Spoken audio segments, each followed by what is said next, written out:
Bruce is only one of the few left that don't view bot or script their shit. Like those low view streams are more authentic than like the 200,000 people in chat, but only 100 people chatting.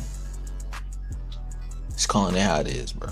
Anyways, we got a video about Meezy. Go ahead, give him a like, leave me a like, subscribe, and let's get into it, bro.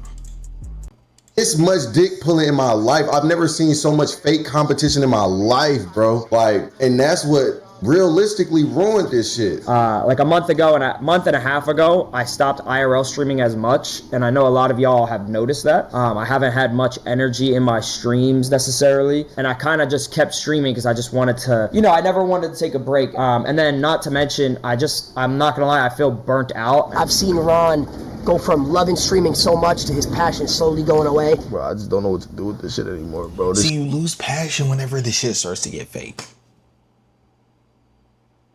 You're supposed to, when you do what you love, it ain't a job. Stop scripting your shit, bro. Be authentic. And people will fuck with you for you, and you might start loving that shit again, bro. Shit just don't feel the same, bro. What do I do, bro? I'm so lost. I'm gonna see y'all later, bro. I gotta take some time to myself. Are you okay, man? Nah, bro, come on, bro. I'm chilling. I'm just listening to y'all convo. But I dare do gotta leave. I'm not gonna lie. I gotta do shit with Davo, so I'm gonna hit y'all later, alright? Alright, bro. Alright, man. Views is down. Elephant in the room. Everybody, you can't pull up a nigga right now and his shit ain't cranking like it was last month, nigga. It is what the fuck it is, nigga. It's kind of crazy how I can't even control shit on my own fucking stream. I can't control nothing. Coming into 2025, everyone and their mama thought that streaming was the way to go. It was the means to create content to a wider audience, farm money, and do honestly some of the dopest things in the world. Celebrities were getting into it, athletes were getting into it, politicians were getting into it, and it just seemed like streaming would be a staple for you. One thing I realized about any like realm of anything, like whether you're into video games, movies, TV shows, streaming, content creation, once a monetary factor becomes like the main driver of said thing, that's when everything goes bad. It hit gaming first, microtransactions. Now you have all these battle passes and skins and expansions while the core game is shit. YouTube. They're trying to push more people into YouTube premium. Super long ads, low quality videos, AI slop, streaming, scripted. Fake view bots, bro. Like, streaming is almost done if you don't get more real, authentic people on the platform. That's just how it is, bro.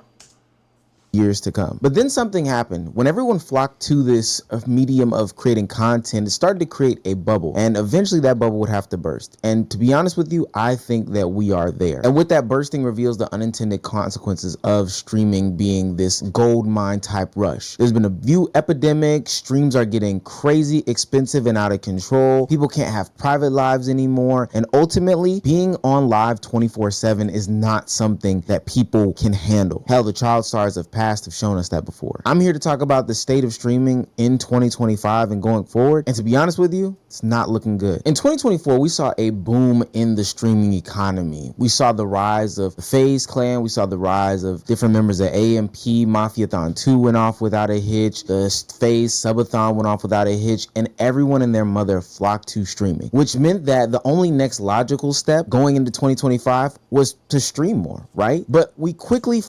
It's also becoming an oversaturated market, mainly due to like some of these streamers like Max, Kai, blah, blah, blah, that's already popular.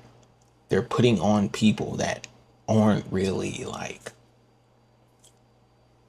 worth it to say in terms, bro. Like, for example,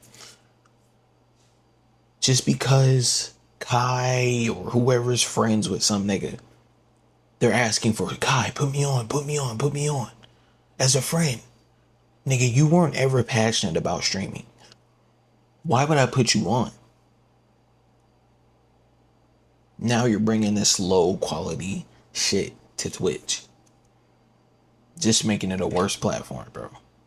Just a money grab and biting off that, hey, I know cock. Shit like that, bro. Found out that that is not something that is sustainable for the whole ecosystem, for the whole environment. It can't handle everybody flocking to streaming for a plethora of different reasons. I think the first thing that had a lot of people skewed as to the realities of what streaming can and can't be is Streamer University. It happened earlier this year and people thought that it was a great idea, and to be honest with you, it was. It introduced a whole different subsection of streamers to the information pool that we all can look at and consume. But it definitely had some unintended consequences. It made everyone feel like they had to spend a shit ton of money in order to get their streams off. And streamers found out quick, fast, in a hurry the first problem with this mass streaming movement is that streaming is an expensive venture. The Love Show. This is something that I'm spending a lot of money. Like I'm contemplating selling a watch in order to invest in this. Like this is the most expensive shit I ever paid for. Nigga, I'm spending a house on what I'm doing. You feel me? Y'all know how expensive it is to keep up with content creation? You could get a 10K check from Twitch. What the fuck is a 10K check when you gotta spend 5K on trips just to travel, $500 on setup shit, $2,000 on your rent, $200 on Wi-Fi, $200 on IRL toolkit. You gotta pay the clippers, pay a YouTube editor. Chat, I don't think y'all realizing One thing I've always wondered, bro. How are you spending this much when your work output doesn't match? This is like me spending thousands of dollars on a studio just for me to use BandLab. And that's essentially what y'all are doing. Y'all are spending so much money on these toolkits to set up this backpack, to make the same content you were doing with your little Samsung phone, bro. Y'all are spending unnecessary bread, bro, for absolutely no reason, just because certain niggas are telling you to buy it. That's why right there. going in the negative. I think what a lot of people saw from people like bushszn or any of the people from FaZe is that spending money for streaming, putting money back into your content, is seemingly a worthwhile investment. But I think what a lot of people underestimated is the fact that they have a lot of equity built into the content creation game, where then when they do these ventures, they can see the return, they see the benefits, and they are reaping the rewards of it. They have sat there at their computers and desks and built sweat equity with a community that is willing to support them no matter if they spend money or don't spend money. So it makes sense for them to go out and buy the Samsung phones all the way up to the $30,000 backpacks. It makes sense for them to invest in a trip into Six Flags, their local theme park, or go across the country to Japan. But a lot of the new streamers hopped into this lane and it didn't ultimately pop off because they put money into it without building up that community aspect. There's a lot of big streams that went off this year that did not go as planned, as told by leaders of the community or just what we see. Hell, what happened to a lot of the streamers from Streamer U, Streamer Prom, the Are You My Ball show, or that other love show that Blackboy Max and them put on? And even if you ask DDG what his thoughts on what the outcome of the love show might be, it didn't go so well. It didn't do what he thought it would do. Every dollar I made this month plus more is going into that motherfucker. And it's only a week long. If I don't average like 40, 50, I think finale I might touch 100 or like a 150 piece. Now I did think I would have touched $100,000. Just because you spend money doesn't mean that you're inherently going to get into the views, which brings me to the next issue. View botting got out of hand in 2025. Now, for those of you who don't know what view botting is, it's when people... Bro, I remember when view botting was a big issue during like 2016, 2017 with YouTubers, bro, and all these niggas were getting exposed. I remember the whole Rice Gum shit. The entity is pays for bots to inflate numbers on a person's channel. It could be on YouTube, TikTok, Instagram, but for this specific purpose, we're talking about Twitch. And as XQC and Twitch exposed, there have been a lot of people who have been view botting on this platform. This only got sniffed out after Twitch dropped its view bot crackdown, and honestly, it worked better than a lot of people anticipated. Viewership on Twitch is down wholeheartedly. Apparently, the overall viewership on Twitch went down as much as 24% compared to last week. with many big streamers suddenly losing thousands of viewers. Not just big streamers, streamers of all shapes and sizes lost tons and tons of viewers, like across the board. Now, in hindsight, it does make a lot of sense. There was times last year where there were platforms like Kick, Rumble, and Twitch where viewership was 100,000 viewers for like 6 to 7 to 8 streamers on every single platform at any given time. And to be honest with you, that was just to inflate things so people could get their advertising dollars and create this bubble that we're in now. And at some point, somebody was gonna have to sniff it out. I mean, it was literally not making any sense. And I do want to offer another POV in the conversation though, because I don't think it's all bots. Everybody on this bitch, views is down. Elephant in the room. Everybody. You can't pull up a nigga right now. Because all you niggas are the same. There was a point in time on the internet, YouTube, Twitch, Instagram, where no nigga was hardly the same.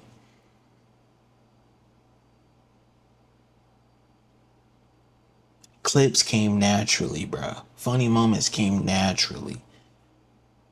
Now it's like you can tell when you're trying too hard. You are putting on the same niggas that do the same shit as you, that talk like you, that act like you, that dress like you, that do the same exact thing. Please tell me the difference between Ben the Don and DDG, bro. Please tell me the difference between DDG and Deshae Frost, bro.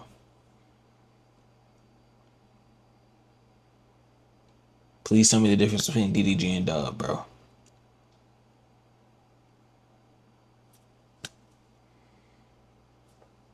They make the same shit. And I'm not saying it's bad, but I'm just saying, when you got 4 to 5 people doing the same shit, like, my nigga, we only need one. That's like everybody on YouTube copying Berleezy and Corey Kenshin formula. Same face cam model, same little edits, same quips, all that shit.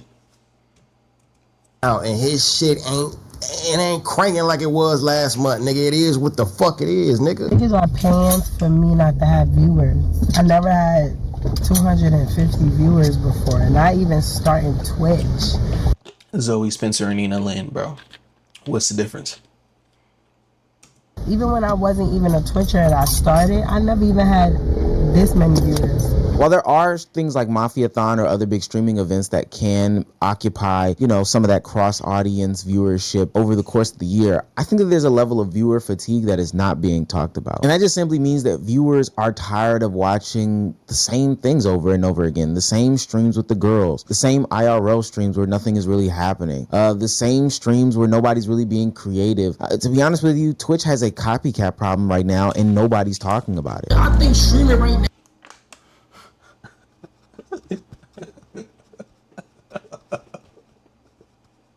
It's like I got a superpower for this shit. I call it before it say it, bro. Damn, I can't want to say nothing because everything, like, I feel like it's so much shit going on that it almost feel like nothing going on in a weird way. I don't know explain it, bro. I have a bad way with certain things. I just know like it's the feeling that I'm trying to portray. Everybody trying to do everything, and I'm not trying to be like nobody.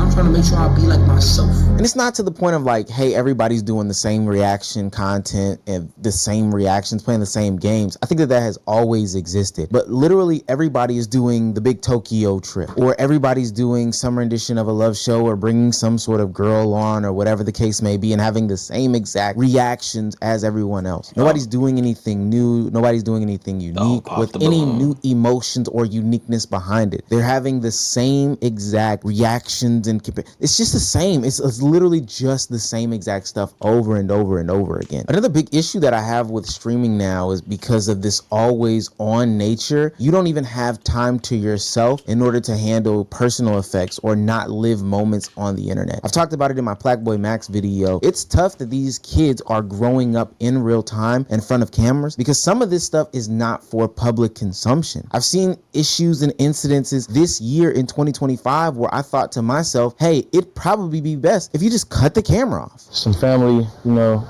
tragedies and shit. Just shit like when my mama live out, you know, some you know, somebody passed, I ain't gonna say who and shit, but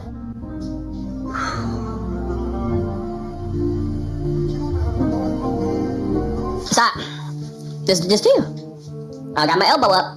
Now we gotta clip this.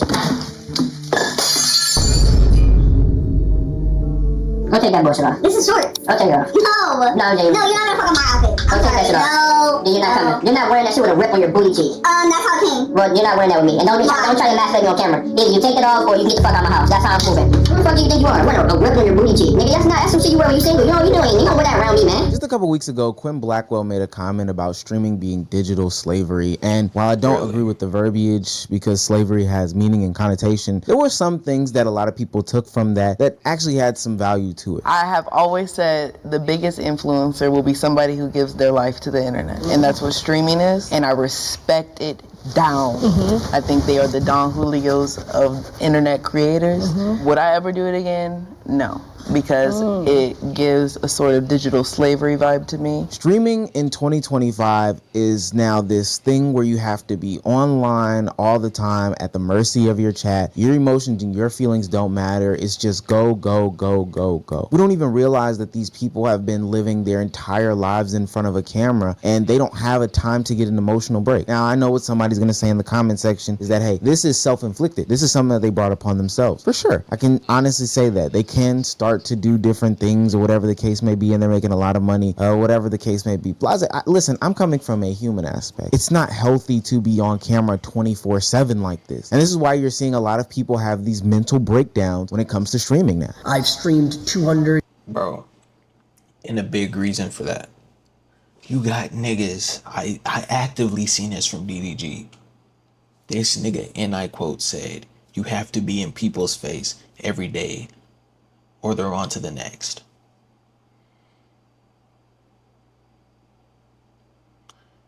So these niggas have to be on live every day.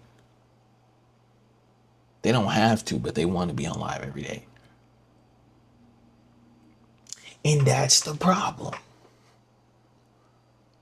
We prioritized quantity over quality.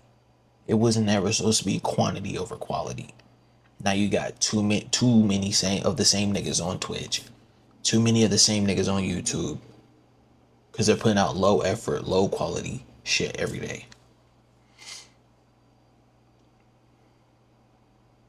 I can make a reaction video today, tomorrow, and gameplays every day for the rest of the week.